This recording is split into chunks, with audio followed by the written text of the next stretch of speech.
فرش التراب يضمني وهو غطاء. اور داخل ہوئے ان کے ساتھ جیل میں دو جوان. جب انہیں جیل میں بھیجا گیا حضرت یوسف علیہ السلام کو، تو اتفاقاً اسی موقع پر دو اور قیدی بھی لا کر داخل کیے گئے. قال احدہما، ان میں سے ایک نے یہ کہا، انی ارانی اعصر خمرا، میں یہ دیکھ رہا ہوں، خواب میں نے دیکھا ہے کہ میں شراب کشید کر رہا ہوں. وقال الآخر، اور دوسرے نے کہا، انی ارانی احمل فوق راسی خبزا، میں دیکھتا ہوں اپنے آپ کو کہ میں اپنے سر پر وہ روٹیاں اٹھائے ہوئے ہوں. تاکل الطیر منہ، اور اس روٹیوں میں پرندے جو ہے کھا رہے ہیں، چونچے مار رہے ہیں. نبئنا بتاویلہ، ہمیں ذرا ان خوابوں کی تعویل بتائیے. انا نراک من المحسنین، ہم دیکھتے ہیں کہ آپ عام قیدیوں کی طرح نہیں ہیں. آپ کا کردار، آپ کی شخصیت، آپ کی سیرت، آپ کی وجاہت یہ بالکل مختلف ہے. ہم دیکھتے ہیں کہ آپ تو بہت اچھے آدمی ہیں، بہت بزرگ آدمی ہیں. تو ہمیں امید ہے کہ آپ ہمارے خوابوں کی تعویل بتا سکیں گے. قال لا یاتیکما طعام ترزقانہ الا نبأتکما بتاویلہ، حضرت یوسف نے فرمایا کہ جو کھانا آتا ہے تمہارے لیے، وہ راشن کا وقت معین ہوگا جو قیدیوں کو تقسیم کیا جاتا ہے، تو نہیں آئے گا تم تک کھانا جو دیا جاتا ہے تمہیں، مگر یہ کہ میں بتا دوں گا تمہیں اس کی تعویل. یعنی فوراً جواب نہیں دیا، کچھ ان سے ٹائم لیا، کچھ وقت لیا انہوں نے کہ اس پہ اپنی تبلیغ کر سکیں، اپنی بات اس کو بتا سکیں کہ جب یہ اب میری طرف متوجہ ہوئے ہیں. اور یہ داعی حق کا یہ کام ہوتا ہے کہ وہ ہر وقت اس فکر میں رہے کہ کسی بھی اعتبار سے کوئی موقع ہو کہ کوئی خیر کی بات کسی سے کہنے کے لیے صحیح جو ہے تقریب پیدا ہو جائے تو اس موقع سے فائدہ اٹھایا جائے. الا نبأتکما بتاویلہ قبل ان یاتیکما، اس سے پہلے کہ تمہارا وہ راشن آئے. ذالکما مما علمنی ربی، اور دیکھو یہ وہ چیز ہے جو میرے رب نے مجھے سکھائی ہے. میں کوئی دعوے دار نہیں ہوں اپنے کسی ذاتی کمال کا. اب اس میں خود بخود اس جملے میں بھی اللہ تعالیٰ کی طرف ایک توجہ اور اللہ کی طرف ایک نسبت موجود ہے. انی ترکت ملت قوم لا یؤمنون باللہ وہم بالآخرۃ ہم کافرون، دیکھو میں نے ترک کر دیا ہے اس قوم کا راستہ کہ جو نہ اللہ کو مانتے ہیں اور نہ ہی آخرت پر ان کا یقین ہے، بلکہ آخرت کے وہ کافر ہیں، منکر ہیں، نہیں مانتے آخرت کو. واتبعت ملت آبائی، اور میں نے پیروی کی ہے، اختیار کر لی ہے ملت اپنے آبا کی، ابراہیم و اسحاق و یعقوب، یعنی ابراہیم اور اسحاق و یعقوب کی. یہاں اس سے مراد کیا ہے؟ دیکھیے کہ ایک شخص جو ہے بچپن میں ہی اگر پیدا ہوا ہے مسلمانوں میں، تو ایک تو ہے موروثی عقائد کے جو اسے ملے ہیں، اور ظاہر بات ہے کہ وہ اللہ کا نام جانتا ہے، رسول کا نام جانتا ہے، کلمے اس کو پڑھا دیے گئے، نماز سکھا دی گئی. لیکن ایک ہوتا ہے جب انسان شعور کی عمر کو پہنچے تو خود اپنے غور و فکر سے اپنا جو فری ایک چوائس ہے اس کو ایکسرسائز کرتے ہوئے کسی شے کو قبول کرنا، کسی شے کو اختیار کرنا. تو گویا کہ حضرت یوسف علیہ السلام اس کا تذکرہ کر رہے ہیں کہ میں نے شعوری طور پر، کیونکہ اب جو زندگی گزر رہی ہے، جن لوگوں کے مابین گزر رہی ہے، وہ لوگ تو کافر ہیں، وہ لوگ تو کسی نبی سے وحی سے واقف ہی نہیں ہے، مصر کے قوم ہے. لیکن یہ کہ میں نے ان کے طریقے کو چھوڑ دیا ہے شعوری طور پر فیصلہ کر کے. میں نے شعوری طور پر اختیار کیا ہے اپنے آبا و اجداد، صرف اس لیے نہیں کہ وہ میرے آبا و اجداد ہیں، بلکہ اس لیے کہ ان کا راستہ میرے نزدیک صحیح ہے، عقل سلیم کے نزدیک جو ہے وہی معقول ہے. واتبعت ملت آبائی ابراہیم و اسحاق و یعقوب ما کان لنا ان نشرک باللہ من شیء، دیکھو ہمارے لیے یہ روا نہیں ہے کہ ہم اللہ کے ساتھ کسی بھی شے کو شریک کریں. ذالک من فضل اللہ علینا، یہ اللہ کا بڑا فضل ہے ہم پر، وعلی الناس، اور سب لوگوں پر. اللہ نے تو انسانوں کو اشرف المخلوقات بنایا، اور یہ کہ انسان جو ہے اللہ کے سوا کچھ اور چیزوں کو کہ جنہیں اللہ نے انہی کی چاکری کے لیے پیدا کیا ہے اپنا معبود بنا لے. ولیکن اکثر الناس لا یشکرون، لیکن اکثر لوگ شکر نہیں کرتے، شکر گزار نہیں ہوتے. یا صاحب السجن، اے میرے جیل کے دونوں ساتھیوں، ارباب متفرقون خیر ام اللہ الواحد القہار، خود غور کرو، کیا یہ بہت سے جو ارباب ہم نے بنا رکھے ہیں یا تم نے بنا رکھے ہیں، بہت سے دیوی دیوتا متفرق جدا جدا ہیں، یہ بہتر ہے یا ایک الواحد اب اللہ الواحد القہار، یا اللہ جو اکیلا ہے اور پوری طریقے سے چھایا ہوا ہے. ما تعبدون من دونہ الا اسماء سمیتموها انتم وآباؤکم، نہیں پوچھتے تم اس کے سوا کن دیویوں اور دیوتاؤں کو مگر یہ کوئی شے نہیں ہے، یہ کچھ نام ہے جو تم نے رکھ لیے ہیں، تم نے بھی اور تمہارے آباء و اجداد نے بھی۔ ما انزل اللہ بہا من سلطان، اللہ تعالیٰ نے ان کے لیے کوئی سند نہیں اتاری۔ ان الحکم الا للہ، اختیار مطلق صرف اللہ کا ہے، حکم دینے کا اختیار، فیصلے کا اختیار، قانون دینے کا اختیار صرف اللہ کا ہے۔ امر اللہ تعبدوا الا ایاہ، اور اس نے یہ حکم دیا ہے کہ اس کے سوا کسی اور کو مت پوجو، مت بندگی کرو۔ ذالک الدین القیم، یہی ہے دین سیدھا اور قائم اور دائم، ہمیشہ کا دین۔ ولکن اکثر الناس لا یعلمون، لیکن اکثر لوگ علم نہیں رکھتے۔ یا صاحب السجن، اے میرے زنداں کے دو ساتھیوں، اما احدکما فیسقی ربہ خمرا، تم میں سے ایک جو ہے وہ تو اپنے آقا، رب کا لفظ آیا ہے بادشاہ کے لیے، اپنے آقا کو، بادشاہ کو شراب پلائے گا۔ یہ پہلے بھی ایک شخص تھا، ساقی تھا یہ بادشاہ کا، لیکن یہ کوئی اس کے اوپر الزام لگا، اس الزام میں اس کو جیل بھیج دیا گیا، لیکن اس کے بعد یہ بری ہو گیا، ری انسٹیٹ ہو گیا اپنی پوزیشن پر، اور اس کی خبر دے دی حضرت یوسف علیہ السلام نے اس کے خواب کے حوالے سے کہ عاصر و خمرہ، میں دیکھ رہا ہوں کہ میں شراب کشید کر رہا ہوں۔ تو آپ نے اس کی تعویل یہ کی کہ تمہارے خواب کا مطلب یہ ہے کہ تم رہائی پا جاؤ گے، اور پھر تم اپنے بادشاہ کے پاس جا کر، آقا کے پاس وہی خدمت جو ہے ساقی گری کی تم کرو گے۔ وَأَمَّا الْآخَرُ، اور جو دوسرا ہے، فَيُسْلَبُ، اسے سولی دے دی جائے گی۔ فَتَأْكُلُ الطَّيْرُ مِنْ رَأْسِهِ، تو ظاہر بات ہے سولی جن کو چڑھا دیا جاتا تھا تو پرندے جو ہیں پھر ان کی جو وہ کھوپڑیاں ہیں اس میں آ کے چونچے مار کے، اور پھر جو دماغ کا گودا ہے اس کو وہ کھاتے تھے۔ تو فرمایا کہ وہ پھر تاکل الطیر من راسہ، جب وہ سولی پر چڑھا ہوا ہوگا تو پرندے آئیں گے اور اس کی کھوپڑی میں چونچے مار کے اس کے سر میں سے کھائیں گے، بھیجا کھائیں گے۔ قضی الامر الذی فیہ تستفتیان، فیصلہ کر دیا گیا اس معاملے کا جس کے بارے میں تم دونوں نے فتویٰ مانگا تھا، رائے پوچھی تھی۔ وقال للذی ظن انہ ناج، اور حضرت یوسف نے کہا اس شخص سے جس کے بارے میں ان کا گمان تھا کہ یہ نجات پا جائے گا، رہائی پائے گا، چلا جائے گا، منہما، ان دونوں میں سے، اذکر افنی عند ربک، کبھی میرا ذکر کرنا اپنے رب کے پاس، اپنے آقا، اپنے مالک، اپنے بادشاہ کے پاس میرا بھی ذکر کرنا کہ ایک شخص ہے بے گناہ ہے اور اس طریقے سے جیل میں اس کو ڈال دیا گیا ہے۔ فانساہ الشیطان ذکر ربہ، تو شیطان نے بھلائے رکھا اس شخص کو اپنے بادشاہ کے پاس حضرت یوسف کے ذکر کرنے کو۔ فلبث فی السجن بضع سنین، تو حضرت یوسف رہے اس جیل کے اندر کوئی کئی برس تک۔ بضع کا لفظ عربی زبان میں 9 تک پر آتا ہے، 10 سے کم تر، 2 3 4 5 6 7 8 9 تک۔ وقال الملک کو، اب اس کے بعد ایک نیا چیپٹر آ رہا ہے اس داستان کا۔ بادشاہ نے کہا، قال الملک کو، اپنے دربار میں۔ اب یہاں یہ نوٹ کر لیجئے کہ اس وقت کا جو مصر کا یہ بادشاہ ہے یہ فرائضہ میں سے نہیں ہے۔ اس وقت مصر میں حکومت تھی جن کو تاریخ میں کہتے ہیں ہکسوس کنگز، چرواہے بادشاہ۔ ہوا یہ تھا کہ یہی جو عرب کا ڈیزرٹ تھا جس نقشے میں آپ نے دیکھا ہے، ہمیشہ تاریخ میں ایسا ہوتا رہا ہے کہ ڈیزرٹ میں کچھ قوت جو ہے، ہیومن پوٹینشل ڈیولپڈ ہوتا ہے، پھر وہ آ کر جو متمدن علاقے ہوتے ہیں ان پر حملہ کرتا ہے، اور پھر یا تو لوٹ مار کر کے واپس آ جاتے ہیں یا وہاں پر اپنی حکومتیں بھی قائم کر لیتے ہیں۔ تو اسی جزیرہ نمائے عرب سے کوئی قوم نکلی، کوئی قبیلہ نکلا، زوردار تھا، اس نے حملہ کیا مصر پر، اور مصر کے جو مقامی لوگ تھے وہاں کی قبطی قوم کی، اسے اپنا غلام بنا لیا اور خود اپنی حکومت قائم کر لی۔ تو چرواہے بادشاہ کہلاتے ہیں کہ یہ صحرا سے آئے تھے، چرواہے تھے، اور یہ آ کر یہاں بادشاہ بن گئے۔ گویا کہ یہ لوکل نہیں تھے، بادشاہ تھے، فرائضہ میں سے نہیں تھے، فرائضہ کے خاندان میں سے نہیں تھے، بلکہ خود عرب تھے۔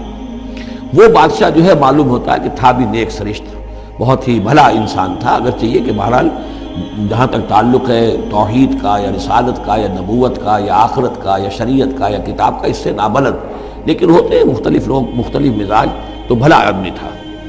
قال الملک کو، اس بادشاہ نے کہا، انی ارا 7 بقرات، میں اپنے خواب میں نے دیکھا ہے کہ 7 گائیں ہیں، سمان، خوب موٹی تازہ، یاکلہن 7 عجاف، انہیں ہڑپ کر رہی ہیں 7 گائیں جو دبلی ہیں، 7 گائیں دبلی ہیں اور وہ ہڑپ کر رہی ہیں 7 موٹی تازہ گائیں کو۔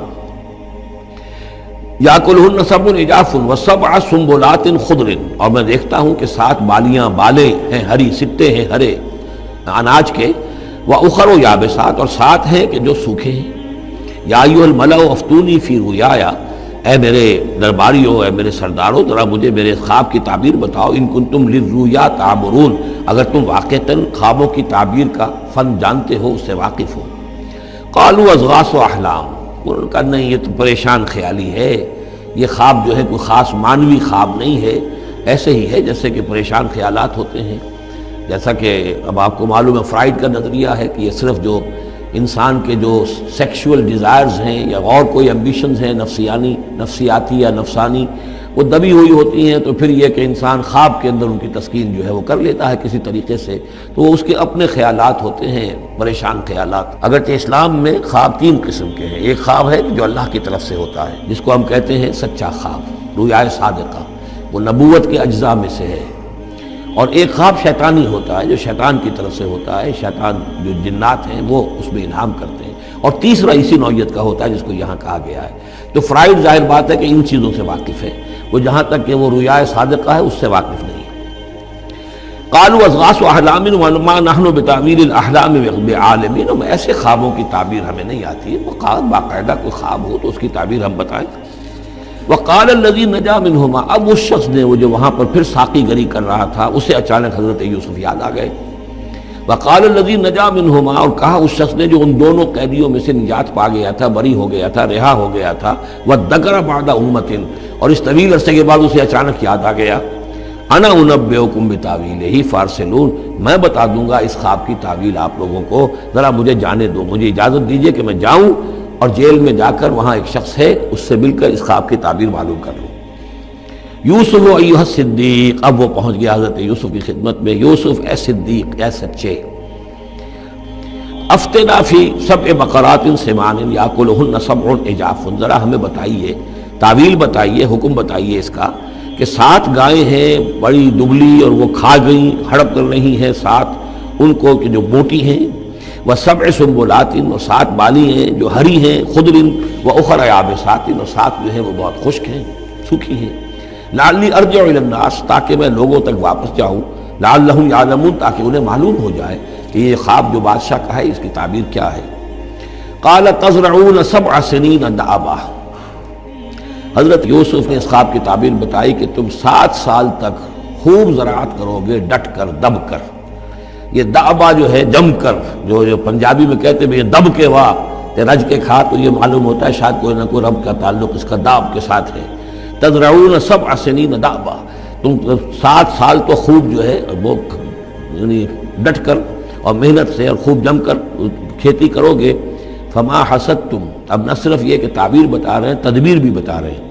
تو دیکھو جو بھی تم کاٹو، جو فصل ملے، فضروہ فی سنبلہ، تو اسے اس کی بالیوں ہی میں، سٹوں ہی میں رہنے دینا، سارا اناج نکال نہ لینا. الا قلیلا مما تاکلون، سوائے تھوڑا تھوڑا کر کے کہ جو تمہاری ضرورت ہو کھانے کی. اس لیے کہ آج یہ معلوم ہے کہ بہترین پریزرویٹو جو ہے یہ سٹوں میں اگر نہ چھوڑ دیا جائے، ان کو اگر نہ نکالا جائے تو پھر ان کے لیے کسی اور ایڈیشنل پریزرویٹو کی ضرورت نہیں ہے، یہ محفوظ رہتے ہیں. ان کو جو ہے وہ انسیکٹس وغیرہ ختم نہیں کر سکتے. تو وہ تدبیر بھی بتا دی کہ اس کو ابھی سارے کے سارے کے اناج کو گاہ نہ لینا، بلکہ یہ کہ انہی بالیوں کے اندر، انہی سٹوں کے اندر ان کو رہنے دینا. الا قلیلا مما تاکلون، جو بھی تم کھاتے جاؤ اس میں سے جو ضرورت کے مطابق. ثم یاتی من بعد ذلک صبر شداد، پھر اس کے بعد 7 سال آئیں گے بہت سختی کے، یعنی بارش نہیں ہوگی، شدید قحط پڑے گا. یا کلنا، وہ 7 سال کھا جائیں گے، ما قدمتم لہن، جو کچھ بھی تم نے بچا کے رکھا ہوگا ان کے لیے. یعنی تعبیر بھی، تدبیر بھی، سب کچھ بتا دی گئی. تعبیر تو یہ کہ 7 سال تک خوشحالی ہوگی، اچھی فصل ہوگی، اور 7 سال اس کے بعد قحط کے آنے والے ہیں. تدبیر کیا بتائی کہ پہلے 7 سالوں میں بس ضرورت کا اناج جو ہے وہ گاہ کر نکال کر استعمال کر لینا، باقی ذخیرہ کرنا اور رہنے دینا اسی طرح اس کی بالیوں کے اندر، اور پھر جب وہ قحط کے دن ہو گئے تو اس پر گزارا کرنا. ثم یاتی من بعد ذالک، پھر اس کے بعد 1 سال آئے گا، صبر شداد یاکلنا، وہ سال آئیں گے 7، یاکلنا ما قدمتم لہن الا قلیلا ما تحسنون، جو تم نے رکھا ہوا ہوگا وہ تم کھاؤ، وہ کھا جائیں گے، سوائے اس کے کہ جو تم بیج کے لیے روک رکھو گے. ثم یاتی من بعد ذالک عام فیہ یغاث الناس، پھر 7 سال کے بعد پھر آئے گا لوگوں پر ایک ایسا سال کہ خوب ان پر می برسے گا. وفیہ یعصرون، اور جب می برسے گا تو خوب انگور کی فصل بھی ہوگی، اور انگور کی فصل ہوگی تو پھر شراب بھی کشید ہوگی. وقال الملک اوتونی بہ، اب یہ ساری بات سن کر بادشاہ نے کہا اس شخص کو تو میرے پاس لے کر آؤ، اتنا ذہین انسان ہے اور اتنا سمجھدار انسان ہے، اس کو تو یقیناً جیل میں نہیں ہونا چاہیے، میرے پاس ہونا چاہیے. فلما جاء الرسول، اور جب وہ ایلچی آیا حضرت یوسف کے پاس، قال ارجع الی ربک، انہوں نے کہا کہ دیکھو میں اس طرح یہاں سے نکلنے کو تیار نہیں۔ ظاہر بات ہے جب جیل میں ڈالا گیا تو کوئی تہمت تو لگی ہوگی، کوئی FIR تو کٹی ہوگی نا، آخر میں کوئی نہ کوئی الزام، کوئی جو خانہ پوری کی گئی تھی تو وہ تو ان کے اوپر داغ ہے، دھبا تو ہے۔ تو میں جب تک کہ بری ذمہ نہ ہو جاؤں اور بری نہ ہو جاؤں ان الزامات سے، جب تک کہ میرا دامن جو ہے صاف نہ ہو جائے، میں یہاں سے نکلنا نہیں چاہتا۔ فرمایا قال ارجع الی ربک فاسألہ، تو لوٹ جاؤ اپنے بادشاہ کے پاس، فاسألہ، اور ذرا اس سے جا کے پوچھو، ما بال النسوۃ اللاتی قطعن ایدیہن، ان عورتوں کا کیا مسئلہ تھا جنہوں نے اپنے ہاتھ کاٹ لیے تھے۔ ان ربی بکیدہن علیم، یقیناً میرا رب ان کی چالوں سے اور ان کے چرتروں سے خوب واقف ہے۔ قال فما خطبکن، اب بادشاہ نے طلب کر لیا سب کو، بیگمات کو، اذ راوتن، ما خطبکن اذ راوتن یوسف عن نفسہ، کیا معاملہ تھا تم لوگوں کا، کیا حقیقت تھی اس کی جب کہ تم نے یوسف کو چاہا، تم سب نے چاہا کہ اسے تم پھسلا دو اور اسے تم گناہ پر آبادہ کرو۔ قلنا حاشا للہ ما علمنا علیہ من سوء، ان سب نے کہا کہ اللہ گواہ ہے، ہمیں اس کے بارے میں ہمارے علم میں کوئی برائی نہیں ہے، اس کے نیت میں کوئی برائی، اس کی طرف سے کوئی اقدام، اس کی طرف سے کوئی غلط جو ہے کام قطعاً نہیں، جو بھی کچھ تھی غلطی وہ ہماری تھی۔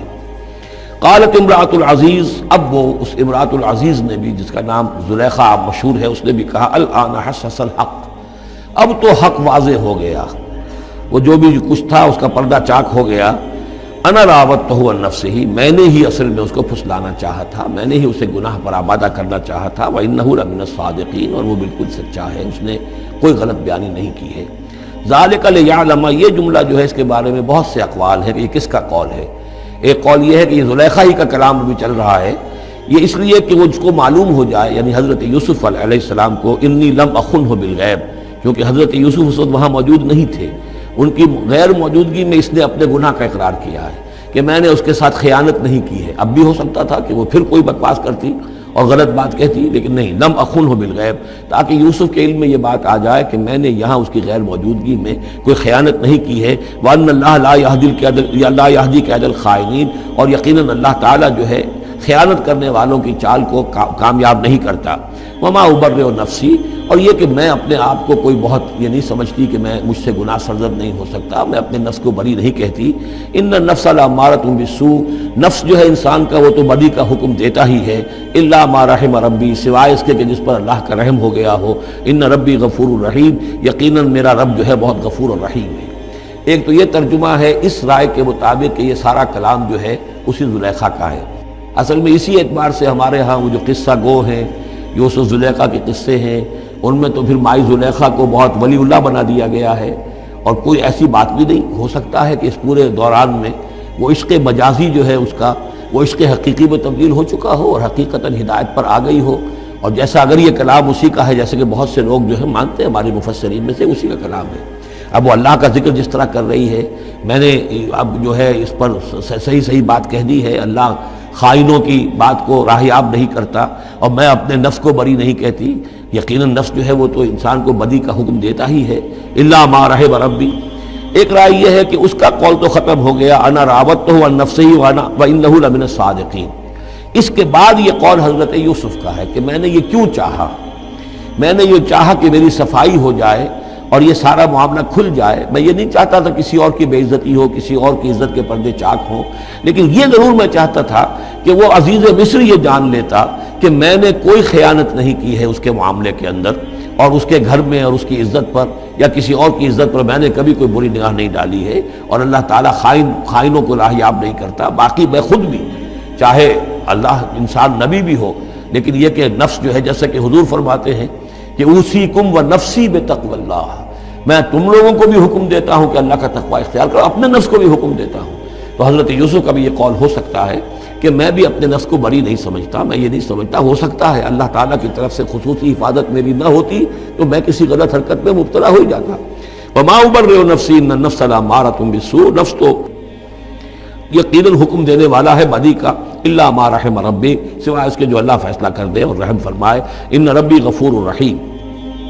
وقال الملک اتونی بہ، اب بادشاہ نے فیصلہ کن انداز میں کہا ٹھیک ہے، اس کو لے آؤ میرے پاس، استخلصہ لنفسی، اسے تو میں اپنا خاص مصاحب بنا لوں گا، بادشاہوں کے مصاحبین خصوصی ہوتے تھے جو بہت وقت ان کے ساتھ گزارتے تھے، ان کے ساتھ ہی قریب رہتے ہوں۔ فلما کلمہ، تو اب جب حضرت یوسف آ گئے دربار میں اور بادشاہ نے بات کی ان سے، قال انک اليوم لدینا مکین امین، تو بادشاہ نے کہا کہ آج کے دن سے آپ ہمارے پاس جو ہوں گے بڑی عزت والے اور معتبر انسان ہوں گے، اب آپ کی حیثیت جو ہے بہت اونچی ہوگی اس معاشرے کے اندر، ہمارے بڑے درباریوں میں آپ کا شمار ہوگا۔ قال اجعلنی علی خزائن الارض، ادھر حضرت یوسف کو یہ خیال تھا کہ بہت بڑی جو ہے مصیبت اس قوم کے اوپر آنے والی ہے، تو اس کے لیے انہوں نے فوری طور پر جو مطالبہ کیا وہ یہ تھا کہ مجھے زمین کے خزانوں پر مقرر کر دو، یعنی یہ کہ زراعت کا وزیر بنا دو یا چیف سیکریٹری بنا دو یا وزیر خزانہ بنا دو، کہ معیشت پوری میرے کنٹرول میں ہو، اس لیے کہ اس ملک کے اوپر جو آنے والے ہیں حالات وہ بہت ہی نازک ہیں، اور اگر اس کے لیے صحیح بندوبست نہ کیا گیا تو نہ صرف اس ملک کے لیے بلکہ آس پاس کے علاقے کے لیے بھی بہت خوفناک صورت پیدا ہو جائے گی، اس لیے کہ اصل میں یہ مصر ہی تھا کہ جو گرینری تھا اس پورے علاقے کے لیے۔ باقی آپ کو معلوم ہے اس کے بائیں طرف جو ہے مغرب میں بھی صحرا ہے، دائیں طرف بھی صحرا ہے، صحرا سینا ہے، تو یہ تو یہی علاقہ تھا کہ جس سے اناج وغیرہ پیدا ہوتا تھا، تو پورے علاقے کے لیے کفالت جو تھی اس کی زراعت جو ہے وہ یہیں سے ہوتی تھی، تو اس پورے علاقے پر بہت زبردست قحط آیا ہے، بہت زبردست قحط آیا ہے بعد میں۔ تو انہوں نے فرمایا کہ مجھے ان زمانوں کے ان سارے زمین کے جو خزانے ہیں اس پر مختار بنا دو، انی حفیظ علیم، میں حفیظ بھی ہوں، حفاظت کرنے والا ہوں، علیم بھی ہوں، جاننے والا ہوں، ماہر ہوں، میں یہ سارا بندوبست ٹھیک کروں گا۔ وَكَذَلِكَ مَكَّنَّا لِيُوسُفَ فِي الْأَرْضِ، اس طرح ہم نے یوسف کو تمکن عطا کیا زمین میں، يَتَبَوَّأُ مِنْهَا حَيْثُ يَشَاءُ، اب تو وہ جہاں چاہے وہاں ٹھکانہ بنا دے۔ اب مصر کی حکومت جو ہے پہلے تو اللہ تعالیٰ نے وہاں سے لا کر بدوی زندگی سے لا کر متمدن زندگی کے عین گڑھ میں مجدھار میں پہنچا دیا، عزیز مصر کے گھر میں پہنچا دیا۔ اب اس سے اگلا رتبہ جو ہوا ہے وہ تو یہ ہے کہ بہت ہی اونچا مقام و مرتبہ ہو گیا، اب خود وہ عزیز بن گئے ہیں، بہت بڑے ان کے پاس کے بڑے اختیارات ہوں۔ وَكَذَلِكَ مَكَّنَّا لِيُوسُفَ فِي الْأَرْضِ يَتَبَوَّأُ مِنْهَا حَيْثُ يَشَاءُ، وہ جہاں چاہے جگہ پکڑے۔ نصیب برحمتنا من نشاء، ہم اپنی رحمت دیتے ہیں جس کو چاہتے ہیں، ولا نضيع اجر المحسنین، اور نیکوکاروں کا اجر ہم ضائع نہیں کرتے۔ والاجر الآخرۃ خیر للذین آمنوا، باقی یہ کہ اصل میں جو آخرت کا اجر ہے وہ تو بہت ہی بہتر ہے ان کے حق میں جو ایمان لائیں اور جو تقوی کی روش اختیار کیے رہے ہوں، وکانوا یتقون۔